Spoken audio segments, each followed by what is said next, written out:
To Ukraine now, the capital Kyiv has come under missile attack for the first time since the end of April. Loud explosions were heard in several locations. Russia claims some of its missiles have hit tanks supplied by other Eastern European countries. Joe Inwood reports. Multiple blasts shattering the peace of Sunday morning in Kyiv. Cruise missiles striking Ukraine's capital.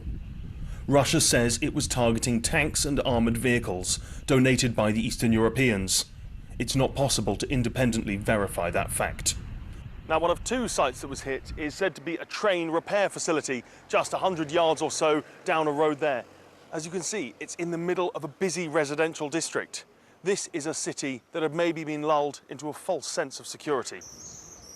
In his nightly address delivered before this morning's strikes, President Zelensky described the scale of the attacks from above.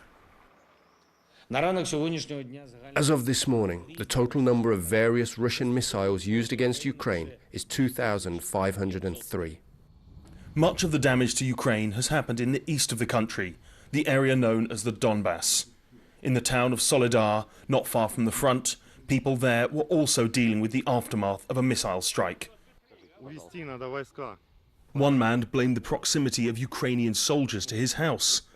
They need to withdraw the troops away from the city, Vitaly said, because if they are standing here, the Russians will hit civilians. Those troops are nearby defending their territory. The city of Severodonetsk is the current focus of Russia's offensive. It had been thought the city was all but lost to the Ukrainians. But then, over the last 24 hours, they say they have launched a successful counterattack. Our chances of retaking the city are high. Severodonetsk is of symbolic importance only, not militarily or strategic. Lysychansk is much more important because it is located on the hill. It is easier for the military to defend and strike. All the while, the Donbass continues to empty.